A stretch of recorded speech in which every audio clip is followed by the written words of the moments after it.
What it does is it prepares the human being to realize that they are a universe entity. That's why it says the human's universe. We're in it. We're in it for the long run. We're in it for eternity. And what do? Wow, this hit different news. That is when I knew that this was the Lord. That's a good question. I figure if I do it, it'll force me to learn it. Well, that's why I know him. The Scene with Sean Uy, Behind the Book, featuring today's book. Hello, folks. And once again, thank you so much for stepping into the scene with me, Sean Uy. And today we have a very, very powerful book written by someone very, very credible. And it's actually very cool because for us who have a lot of questions about humanity, creation, consciousness, and all of these things that basically drive us in our day-to-day, this person might have the answers to these things. So today, ladies and gentlemen, the book that we're talking about is The Human's Universe and Its Purpose and Destiny, written by Mr. Reverend Robert Flash Kingsley. Welcome to the show, Reverend Flash. Okay, Reverend, so a bit of a long title, a bit of a really long book in terms of content, but you were able to condense it into less than 100 pages, I believe, right? Yes, that's correct. Right. And before we actually dive deep into the book, Reverend, I want to ask you, for someone who is obviously a man of spirituality, a man who is a follower of our Lord and Savior, what caused you to write this book? What was your inspiration? What was that switch? I was very inspired by my Christian education and my upbringing when I was a young man in college about a possible career that my pastor said, why don't you be a clergyman?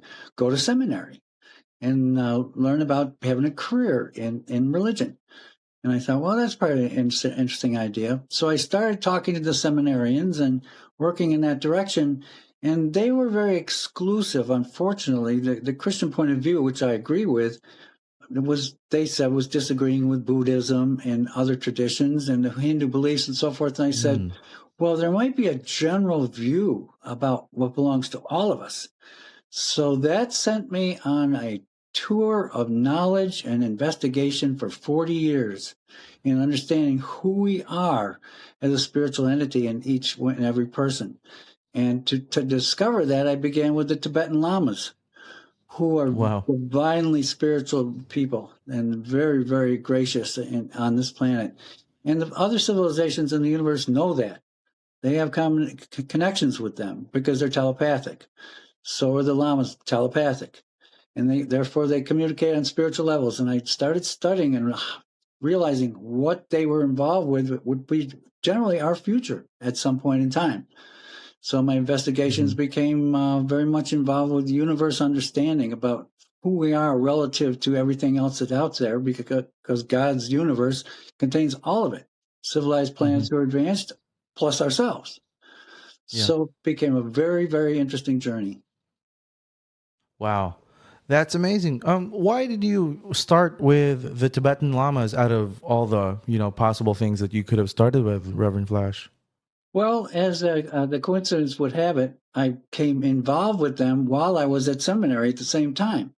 And I started conversing with them and finding out what their tradition was all about, and then started studying it deeply in Lhasa, Tibet. I didn't go there, but I studied about it, about their training, about what they were as people, what they represented in their own personal society, and how the education that they were delivering is very, very gracious for anybody who wanted to be well spiritually, medically, all of those things. And I said, this has very great content, so I needed to study it in depth. So I started from that angle, and they led me on to all kinds of areas that were very interesting. Wow. why in your humble opinion, Reverend Flash, because if from a regular person's perspective who's not really looking at this stuff, right? The Tibetan Lamas and this aspect isn't really well known, obviously, because these people are also sacred in their own way, right? That's true. Why do you think that the Tibetan Lamas, for people to understand, why do you think that these people, as you say, are telepathic? Why do you think that they are as sacred as they are, Reverend Flash? Well, their primalist value in understanding their themselves and what humans are all about is metaphysical. So, in other words, the Mm, spiritual standards of how a human being operates on the metaphysical level and what it's able to perceive defines their ability to be very gracious and strong in spiritual development, because that all directly comes out of the universe energy that God presents to us and as cast down in the waves of energy that come through the universe, and all the intelligence is in it. We can perceive that in our minds and our hearts and our souls. We just have to mhm. open the door. In God we trust. Allow it to come in. Allow it to be part of us, and to be comfortable and enjoy it and use it to share with one another and be well. Right. Wow. Awesome. I totally agree with you, especially in God we trust. Now, in God we trust, I know, but what was that switch? Following the Tibetan Lamas, studying the Tibetan Lamas is one thing, but there has to be that one moment or that one brilliant flash, haha, Yeah. Reverend Flash, that one flash in your mind wherein it would actually lead you to say to yourself, okay, I'm going to actually write a book about this, everything that I'm studying right now. What was that flash of brilliance for you, Reverend? Well, I realized, because of my spiritual development and the general view of spiritual development on the planet and within the Christian religion format, I thought, well, there needs to be an upgrade, a way for the Mm, modern mind to be able to evolve and follow the path that many have followed for centuries, but unbeknownst to the modern world. So I began to study very carefully and became involved with the Urantia book, which is on this planet also, and is also of universe orientation from celestial beings, giving us 191 essays to study about creation, about God's universe, about who we are in it. And that's studied in 26 languages on this planet. And wow. that contributes greatly to the soundness of the understanding that I was beginning to accumulate and what will be relative to us in the modern world. Right. And for people who aren't familiar with what you're talking about, the Urantia book, can you give us a brief overview of what that is? Yes, the Urantia book, as I mentioned, 191 essays were released Yeah. to us in North America in the very first third of the 20th century. And it was studied by many people because they thought it might be relative to what we need to know, until in the late 40s in the Wow. United States particularly. And they decided, well, this needs to be published in a volume with all the essays in one complete book. And in 1955, it was published, available in a complete volume for anybody to study, as it turned out, would be in study groups to study together and question each other about the content and understand the meaning of it, and as a gift from the godly standards of the universe creation and the entities that gave it to us. Mm, I see. And just so people are aware, obviously books are something very personal, something very intimate to each and every one of their authors. Why did you choose to entitle the book this way, The Human's Universe and Its Purpose and Destiny? Why did you choose that particular title, Reverend Flash? Well, the title of the book, as I was writing it, I figured it would have to be very grabbing, or picking up the intention of people to want to know what the subject material would be. And Right. the universe, of course, we are all a part of that. It adds to that. Our purpose, which is very important, a lot of people do not realize why they're in these flesh beings, their entire intelligence and spiritual being that belongs in a flesh being working in this environment on the world, and where they go afterwards, their destiny. And God's particular destiny for all of us as partners in the entire universe development program. So that title came up as a result of answering those things. Right. Awesome. And so, Reverend, I gotta ask you, because obviously there is so much out there already in terms of faith-based content, right? And not to be biased, but it's hard. Obviously, I know it's hard. But how do you think? And for readers who are curious, because like I said, there's a lot out there already. So for readers who are curious and want to know more about the book, before we give the overview, what sets the human's universe and its purpose and destiny apart from all the other books that are already out there? Just to give them a little glimpse of what they're going to be diving into. Well, the number one thing is, after accumulating what I had learned over 4 decades, was the fact that we need an upgrade because we're modern people.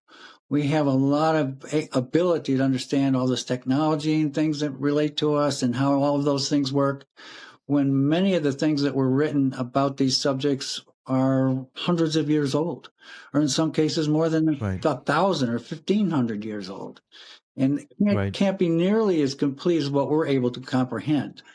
So in junction with that, we have the information, for instance, Jesus created the universe that we live in called Nebadon. And he is a co-creator son of universe development processes. And it's very fascinating on how he did it, which those kinds of things are not recorded in the Bible per se. Even though he was here and did it, he couldn't explain to the minds of that period of time like we can understand. So it was not translated into, the literature of that period of time, but now is available for people to understand. Right. Wow. And, Reverend, for the traditionals out there, for the conservatives, for the, you know what I'm talking about when I say, right? Sure. What would you say to these people? Because I'm pretty sure that there are going to be skeptics out there. We just can't steer clear of people who are skeptical about this content matter, especially, like I said, those conservatives, those traditionals. Right. Because your approach is to try and touch the modern mind on spirituality and the creation and everything there is in this universe. Right. But what would you say to these people who still have that doubt about this certain topic, and how would you approach these people in terms of opening them up to learning about your book? Well, the way I like to do that in a very simple nature is to give them an example. Like, for instance, a doctor goes to medical school and he develops his career in that with the text and graduates as a doctor in, let's say, the 1950s. And is using all his doctoral training from that, but does not adjust to the new frameworks that come in the advancement of medicine. If he doesn't adjust to them, the upgrades that we can do as people, we keep learning, and there's more to learn. It's going to keep coming because of the universe advances that way. By not adjusting, he's behind the times and doesn't get far by going with the old school. He needs to bring on the new information, the understanding that belongs to his medical career in order to keep up with the times and the best developments for the benefit of mankind. Right. That's actually really powerful what you said there, and that's a really good analogy. For someone who is, who's been around, and that's actually a really rare trait that you can find in someone. Usually, people take pride in what they learned. People take pride in who they are, and it's not easy for them to actually open up and learn something new and embrace something new. Where does this attitude or this side of you, Reverend, come from in terms of, always wanting to evolve, always wanting to learn more, and things of that nature? Well, I think a big part of this is part 4 of the Urantia Book. Is all about the life and teachings of Jesus Christ. And they are all written from the archival records that they have of what he did while he was here, even his actual languages with some people, conversations recorded specifically.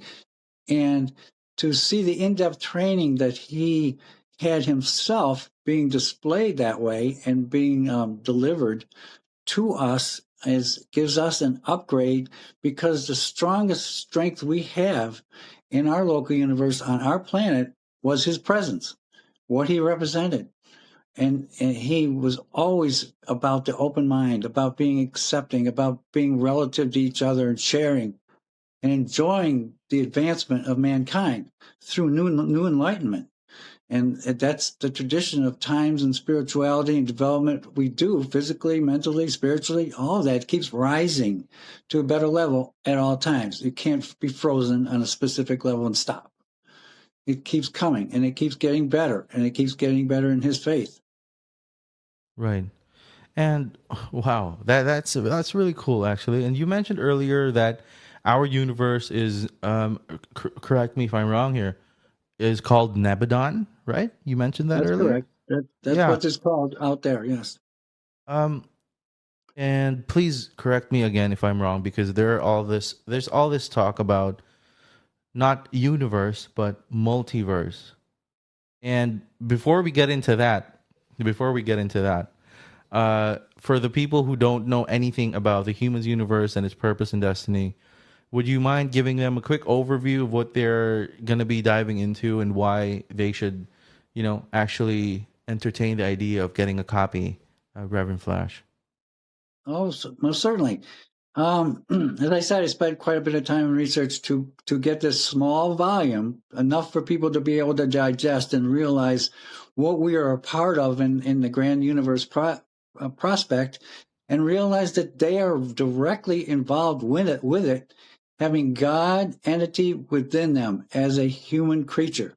We are not fish, toads, ants, or antelopes or something. We are people, and people have this. We build buildings. We have microphones like you have in front of you. We have all these things, and it's because the creative power of God is within us to create all of that.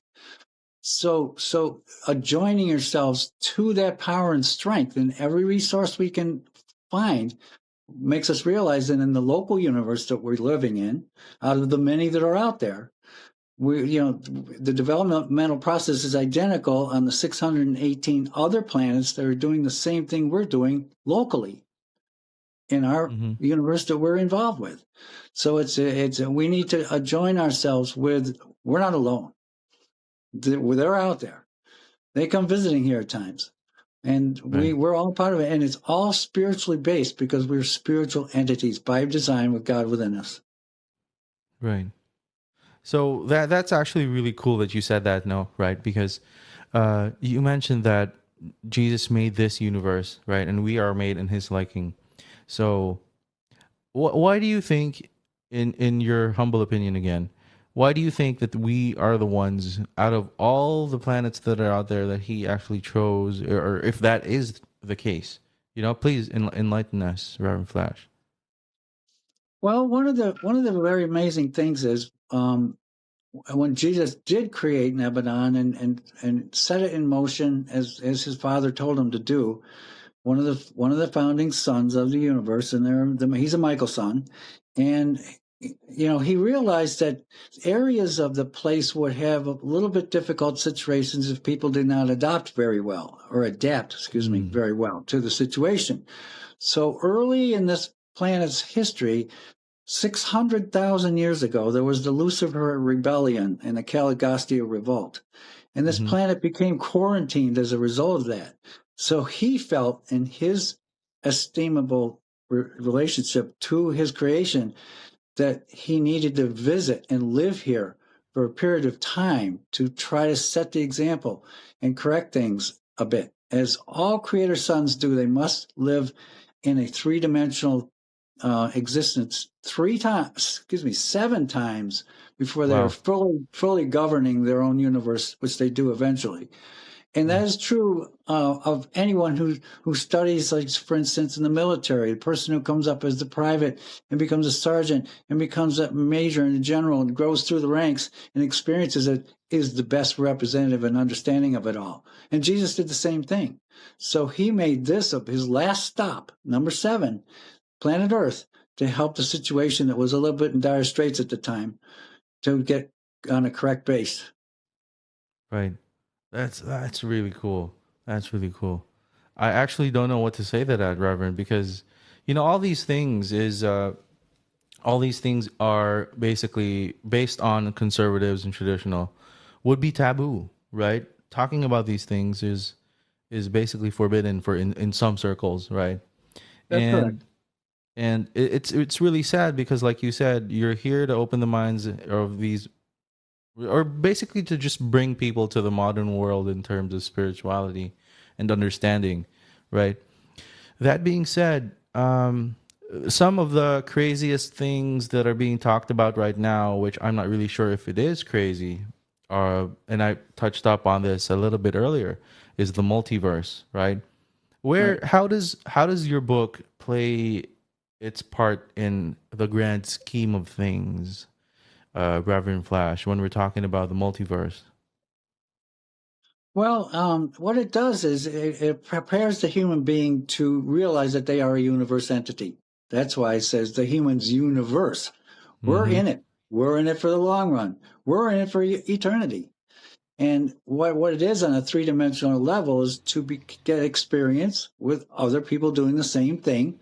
That's God's dominion, is to make sure that people can work together on this level well with each other so that they can advance properly and contribute to the entire program out there in the multi-universe. Mm-hmm. So us being on the ground level need to understand the parameters of how it all works. And as I mentioned, 2,000 years ago, you couldn't explain what I'm talking about to the average individual.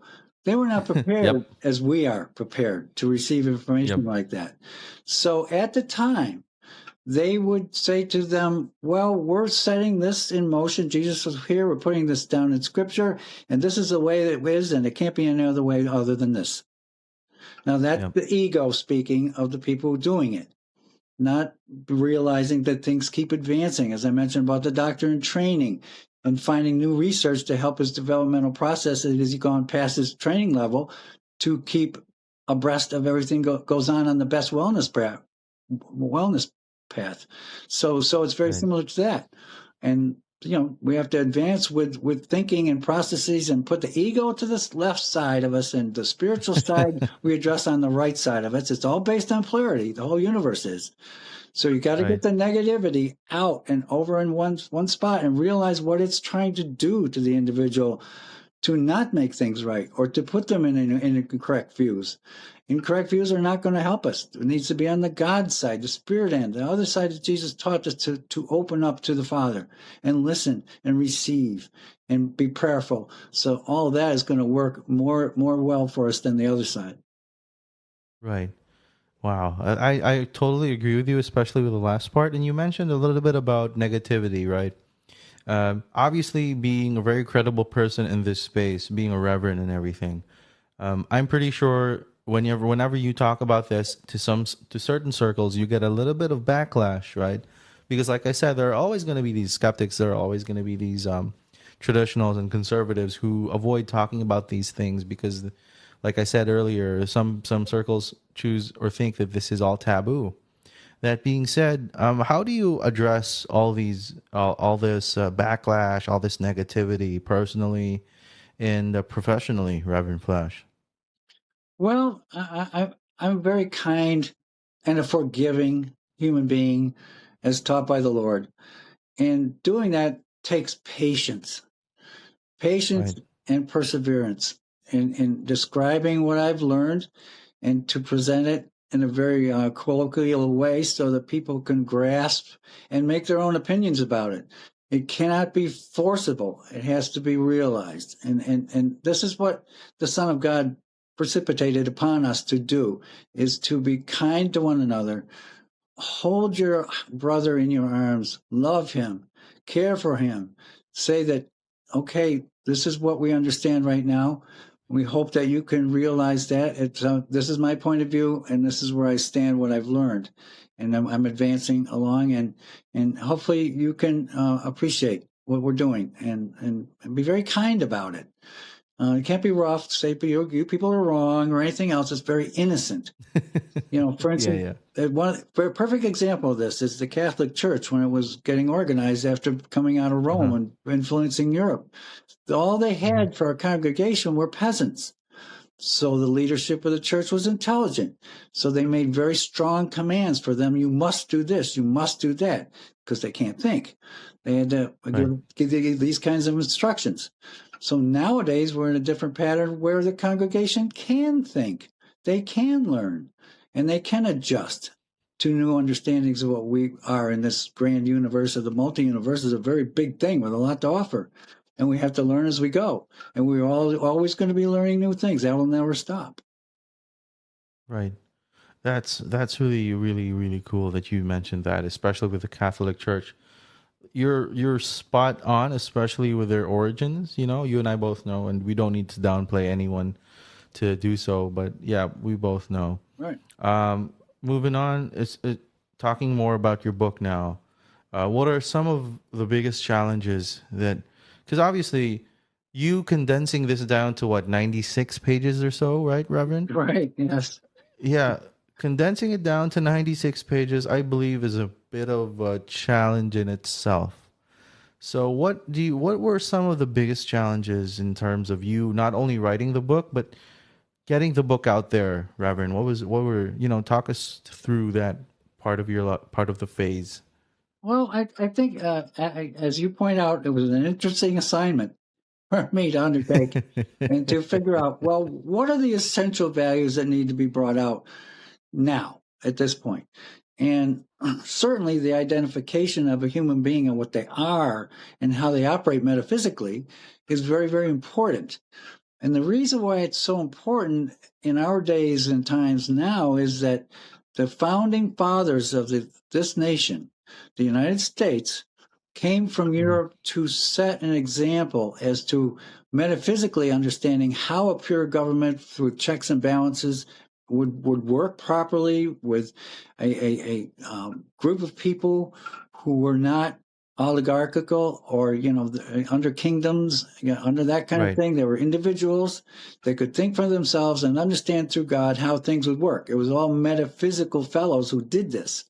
And they were part of the fraternal orders, such as the Rosicrucians, the Hermetic Order, Freemasons. All these groups were secret societies of metaphysical training, so that they could put all their work into view and come up with the grand, the motto of the nation: "In God we trust," which is the basic fundamental of the driving force. If we do that, and we use our polarity properly, and I describe it in the book where the polarity comes from, how it exercises in the body through the chakra systems, thanks to the Tibetans, and all of these things that are shout out, that's functional for us as the reality to our enlightenment.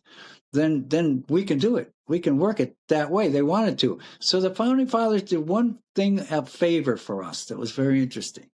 They put on the back of a $1 bill, the lowest paper currency value, to the image of the seal of the United States with a pyramid and the eye of God at the top of it, because the eye of God will always be watching us, guiding us. So within that pyramid, of course, is the intellectual process as it builds upward about how we research things and become spiritual entities. So as a result, that currency would pass through people's hands constantly as a reminder. They would see it. They would say, we need to do this. I don't want to forget. There's God's eye. God is watching. We are in his presence, and we should be doing the commands that Jesus taught to in that respect. And so that reminder was put in paper for us and it's been forgotten. Yeah. That's so true, especially nowadays. I don't believe they call it God's eye anymore these days, Reverend.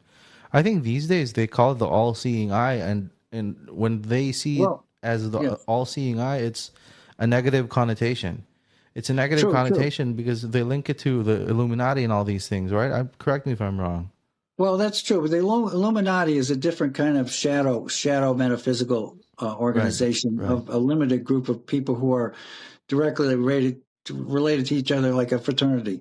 So that has to be put aside a little bit. The eye of God is the Cyclops, and that comes from Egyptian tradition.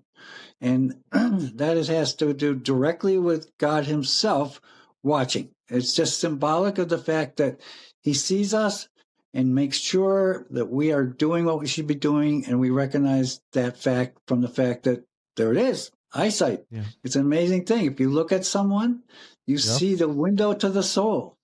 And that is the exchange of eyesight. People look away a lot of times when they're looked at because of that. Right. So it's a very ancient symbol, but it's very correct in what it's supposed to be doing if it's understood properly. Right. That's a really good. We have to highlight that if it's understood properly, right? People, please do your research.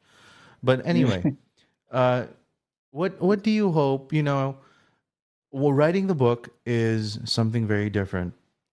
Putting it out there is something very different. But hoping for people to get something at the end of the day. So what do you think that is at the end of the day for you, Reverend Flash? So, obviously right now you're still very passionate about your work, God's work, right? But when are you going to be able to finally sit down, look back in hindsight, and tell yourself, okay, I did a good job? What criteria would you have ticked off or have checked off the box for you to be able to say that? Well, I've done plenty of contemplation on that very question, and also have a dream idea about in the process of me presenting this, so that in other sources besides mine, there will be people that realize that it's teamwork that works, the spiritual vitality exchange between each people and the goodness of their upbringing and their understanding of life is the teamwork advantage that God is trying to teach us to do as planetary citizens, so that the planet becomes well. The other planets out there have done the same thing. They've become global societies concerned with everyone on the entire sphere instead of separate nations or separate societies or we're better than you or any of those kind of things have to step out of the way. Right. And when people learn that through their own experiences and the teamwork, they embellish between each other and have great, beautiful family structures, beautiful, towns with that, and government running according to the plan that is designed that way and is moving in God's respect, then I would become very happy with seeing indications of that occurring. And I'm trying to do just that to help it happen. Wow. Where does the drive come from, Reverend? I mean, I know you are, it's a personal thing for you. It's a spiritual thing for you, but the continuous drive to want to be able to achieve these things is something very different, Where does that drive for you come from? Well, that's a good question, but I think we go back to my original statement about when I was young, and I was a good young man in a Christian church environment. I enjoyed doing that. I thought just instinctively thought it was the right thing to be and do, admiring Jesus's message and so forth. And then finally a pastor is telling me as I was getting to be college age, why don't you pursue a career in it? And then so forth, and then developed my pattern of research based on what the understanding was and who was acceptable about, our relationships to each other and how they work the best. And one thing led to another about what we've been talking about. Right. And please, for the folks at home who are curious, who are, let's say, for some who are already fans, for those who aren't fans, yet to be fans, are there more volumes coming out, Reverend Flash? From me, volumes from me, you mean? Yeah. Well, it's there is. I have one that's in view right now that I'm working on as an exemplary design value for people related to an automobile. We're kind of like an automobile in the sense you go purchase a car and you get in it. You personally get in the thing and drive it around, right? And park it in the garage. Get out of that car and go do your thing while the car is sleeping. So, and people do the same thing with their physical body. They have their great entity inside driving it around. The spiritual value that's given to us is the driving force, and to learn and do things as it goes. But when it lays down to sleep, the mind and the spirit travel. The body can sleep, the mind cannot. And so it ventures out into the universe and does things randomly. And it comes back the next day and you think about the dreams and you think, boy, that was kind of confusing. And, I was doing all these, I was flying, I was doing all these things. I was seeing other people around the world, all kinds of stuff that wouldn't normally make sense. Yeah. But the entity within the person was doing that unbeknownst to the consciousness of the awake person. Wow. Now, this is very interesting because it happens a lot on other planets. Same thing when they sleep, but they know it. And the Tibetan Lamas knew it. But were able to train to go with it consciously to be able to investigate universe energy and understand our history, our ancient history that we can't figure out from the fact we weren't here. They guess at it. And those type of things are very advanced things that are in our future for us to be able to understand and do. So the book illustrating from the analogy of being an automobile and us driving it kind of gives that view as how things would progress as we learn how to do this stuff. Wow. Really, really looking forward to that next volume there, Reverend. But I guess, in terms of this volume, this book, I want to end the whole show with one last question. And I really want you to think about this. And I want you to give as long of an answer as you really can, okay? Because I think this is going to be something that's going to be long lasting for these people who are listening and watching right now. Okay. If you could only give one piece of advice for all these people right now in relation to your book, obviously, what would it be? One piece of advice. Yep. Well, I have to lend myself to the closest understanding from Jesus that I've learned from the life and teachings of Jesus in the Urantia Book, when he conversed with his disciples and telling them how to be as individuals and how to be lenient and ready and able to help them through the understanding he was relating to them, and be patient and to know that eventually these are the things that are most important and of great gratitude to the entire development of anybody they come in contact with and their societies. So they would become universe individuals living on a planet, as it happens elsewhere, and develops eventually into a global society which benefits everybody in every way in a peaceful standard and a very coexistent frame, so that everyone is well, nourishes each other's existence, lives comfortably and naturally, and has a wonderful time in their purpose and destiny on their planet. Wow. Such powerful sentiments, such powerful thoughts and ideas. Now, thank you so much for all this, for all your time today, Reverend Flash. And for people who want to purchase a copy of Reverend Flash's book, links are going to be in the description below. Is there anything you want to say before we go, Reverend?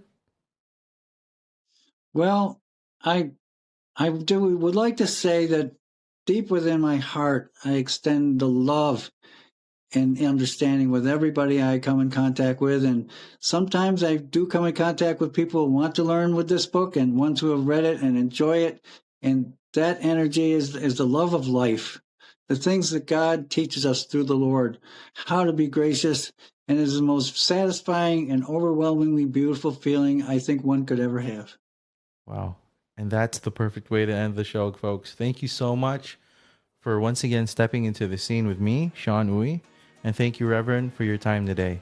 We'll see you in the next scene. Thank you.